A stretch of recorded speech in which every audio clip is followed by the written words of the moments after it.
नमस्कार, मैं हूं आशुतोष वत्स और आप मुझे देख रहे हैं चर्चा टीवी पर। आप सबका बहुत बहुत शुक्रिया हमारे वीडियोस को इतना प्यार देने के लिए। वीडियो देखने से पहले अगर अभी तक आपने हमारे चैनल को सब्सक्राइब नहीं किया है तो पहले आप सब्सक्राइब कर लें। इन दिनों भारत ही नहीं बल्कि पूरे विश्व में एक बाबा की बहुत चर्चा है। नहीं, आप गलत समझ रहे हैं। मैं बाबा रामदेव की बात नहीं कर रहा हूँ, मैं बागेश्वर बाबा की बात कर रहा हूँ। दरअसल वो लोगों को उनके मन की बात बताते हैं उन्हीं के सामने, और वो भी अचानक। तुम्हें सौगंध है पूरे भारत के लोगों को, तुम्हें शपथ है जो सनातन का विरोध करे, चाहे वो नेता हो या अभिनेता हो। देखो, तुमने एक अभिनेता की फिल्म करी थी बाइकॉट से सारो जो है कलावा बांधन लगो, तिलक लगाऊं लगो। हाँ, और वैष्णो देवी मंदिर जाने लगे जिनके नाम के पीछे लिखो KHAN। बजाओ ताली। आज शपथ लो दोनों हाथ उठाकर। कौन है ये बाबा? क्या है इनकी कहानी? क्यों मच रहा है हल्ला इनके नाम का? बहुत सारे सवाल हैं। कुछ लोग इनको पहुंचा हुआ फकीर कहते हैं तो कुछ लोग सोशल मीडिया पर इन्हें ढोंगी भी कहते हैं। लेकिन क्या है सच, आज मैं आपको बताने जा रहा हूँ। दरअसल भारत की मीडिया ने बागेश्वर बाबा को लेकर के भी कुछ रिपोर्ट्स निकाली है। तो उन मीडिया रिपोर्ट्स में बाबा बागेश्वर पे जो छानबीन की जा रही है, मैंने उसको इकट्ठा करके आपके लिए ये कंटेंट तैयार किया है। देखिए ये रिपोर्ट क्या है। मीडिया रिपोर्ट्स के मुताबिक बागेश्वर बाबा का असली नाम धीरेन्द्र कृष्ण शास्त्री है। धीरेन्द्र कृष्ण शास्त्री का जन्म 4 जुलाई 1996 को छतरपुर के गड़ा गांव में हुआ था। उनके पिता का नाम रामकृपाल गर्ग और मां का नाम सरोज गर्ग है। माता पिता की 3 संतानों में धीरेन्द्र शास्त्री सबसे बड़े बेटे हैं। उसके बाद एक छोटा भाई और एक बहन है। धीरेन्द्र शास्त्री की बहन की शादी हो चुकी है। बागेश्वर बाबा अपनी बहन की शादी का रोचक किस्सा अक्सर अपनी कथा में भी सुनाते रहते हैं। धीरेन्द्र शास्त्री कई बार अपने प्रवचन के दौरान बता चुके हैं कि पहले उनकी आर्थिक हालत बहुत खराब थी। पिता रामकृपाल गर्ग गांव में सत्यनारायण की कथा सुनाते थे।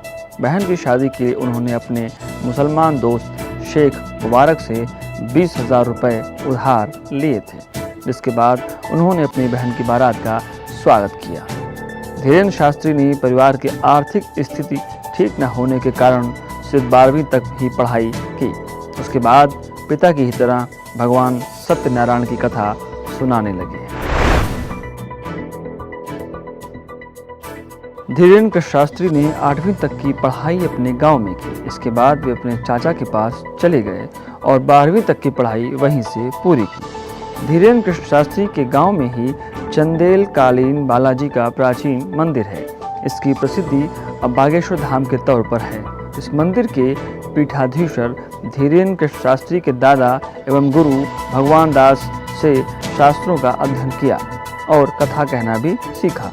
भगवान दास चित्रकूट के निर्मोही अखाड़े से जुड़े हुए थे। धीरेन्द्र शास्त्री दावा करते हैं कि वे 9 साल की उम्र से ही बागेश्वर धाम सरकार की सेवा करने लगे थे।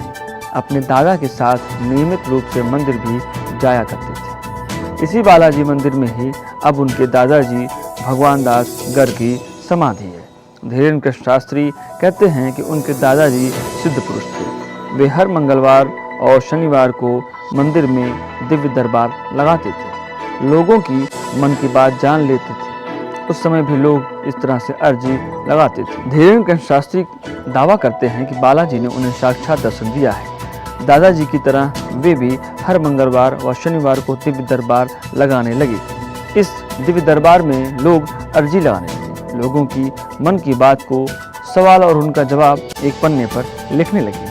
उनके इस दिव्य दरबार का प्रसारण सोशल मीडिया के हर प्लेटफॉर्म पर होने लगा। इससे उनके दरबार में आने वालों की भीड़ कई गुना हो गई। 26 साल के धीरेन्द्र कृष्ण शास्त्री का नाम आज विदेशों में हो रहा है। विदेशों में धीरेन्द्र कृष्ण शास्त्री के अलावा उन्हें लोग बागेश्वर बाबा के नाम से पहचानते हैं। 14 जून 2022 को बागेश्वर बाबा को लंदन की संसद ने सम्मानित भी किया है। 3 सम्मान उनको दिए गए हैं। पहला है संत शिरोमणि, दूसरा है वर्ल्ड बुक ऑफ लंदन और वर्ल्ड बुक ऑफ यूरोप। ये 3 उपाधियां उनको वहां पर दी गई हैं। धीरेन्द्र शास्त्री अपनी एक कथा में अपनी गरीबी का हाल सुनाते हैं। एक समय वृंदावन जाने के लिए उन्होंने पिता से 1000 रुपये मांगे थे। पिताजी 1000 रुपये नहीं जुटा पाए थे। कभी वृंदावन नहीं जा पाने वाला आज विदेशों में कथा कर रहा है। बागेश्वर धाम में जो लोग जाते हैं उनकी अर्जी लगाई जाती है या वो अर्जी लगाते हैं। अब ये अर्जी लगती कैसे है, बागेश्वर बाबा कैसे उनके बारे में सब कुछ बता देते हैं, उनके साथ क्या घटनाएं करते हैं, आप ये भी जान लीजिए। जिन लोगों को बालाजी महाराज के सामने अर्जी लगानी होती है वो लोग बागेश्वर धाम में नारियल बांधते हैं। बागेश्वर धाम में ओम बागेश्वराय नमः मंत्र का जाप करते हुए लाल कपड़े में लिपटे नारियल को बांधना होता है। दिव्य दरबार का हिस्सा होने के लिए बागेश्वर धाम से टोकन लेना पड़ता है। इस टोकन वाले पर्चे में अपना नाम, मोबाइल नंबर और पता लिखकर बागेश्वर धाम में जमा करना होता है। टोकन जमा होने के बाद दिव्य दरबार के आयोजन की तारीख बागेश्वर धाम के पीठाधीश्वर पंडित धीरेन्द्र कृष्ण शास्त्री सोशल मीडिया पर देते हैं। दिव्य दरबार से पहले एक लिस्ट जारी होती है। ऐसे लोगों को मोबाइल नंबर के जरिए सूचित किया जाता है। दिव्य दरबार में धीरेन्द्र कृष्ण शास्त्री द्वारा लोगों के मन में उठने वाले प्रश्नों को और उनकी समस्याओं को बिना बताए ही एक पर्ची पर लिख दिया जाता है।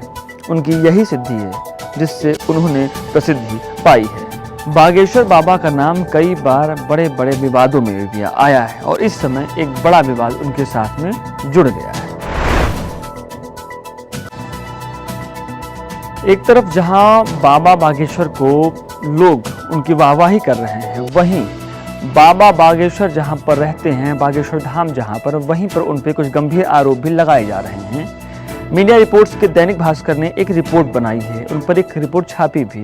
हालांकि चर्चा टीवी इन खबरों पर कोई अपनी राय नहीं देना चाहता है, पर जो रिपोर्ट्स आ रही हैं उनके आधार पर हम बताना चाहते हैं कि क्या क्या उनके ऊपर बड़े संगीन आरोप लग रहे हैं। मीडिया रिपोर्ट्स के मुताबिक छतरपुर जिला मुख्यालय से 30 किलोमीटर दूर छतरपुर खजुराहो हाईवे से सटा गढ़ा गांव बागेश्वर धाम के कारण बिजनेस हब बन गया है, जिसके कारण पंडित धीरेन्द्र कृष्ण शास्त्री और उनके सेवादार तालाब पाट कर अब दुकान बनवा रहे हैं। शमशान में शव जलाने पर रोक लगा दी गई है।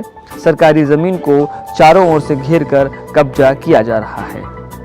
बागेश्वर धाम के पास सरकारी जमीन पर 12 लाख रुपए की लागत से सामुदायिक भवन बना है। इस भवन को पंचायत ने अपनी निधि से बनवाया था। अब इस पर धीरेन्द्र कृष्ण शास्त्री का कब्जा है। सामुदायिक भवन के ऊपर निर्माण कर उसे 2 मंजिल और बना दिया गया है। इसी भवन में बैठकर बाबा पेशी पर आए लोगों से मिलते हैं। यहीं पर उनका दरबार भी लगता है। पंडित धीरेन्द्र कृष्ण शास्त्री पर इस समय जो आरोप लग रहे हैं, अभी खैर उनकी छानबीन चल रही है, लेकिन उनके भक्त जो हैं वो दिन प्रतिदिन बढ़ते जा रहे हैं। बाबा की जो सिद्धि है, ऐसा लोग बता रहे हैं, उसके अनुसार बाबा इस समय बहुत ज़्यादा लोगों के बीच में कौतूहल का विषय बने हुए हैं। उन पर थी ये हमारी एक खास रिपोर्ट। आपको हमारा ये वीडियो कैसा लगा आप हमें ज़रूर बताएं।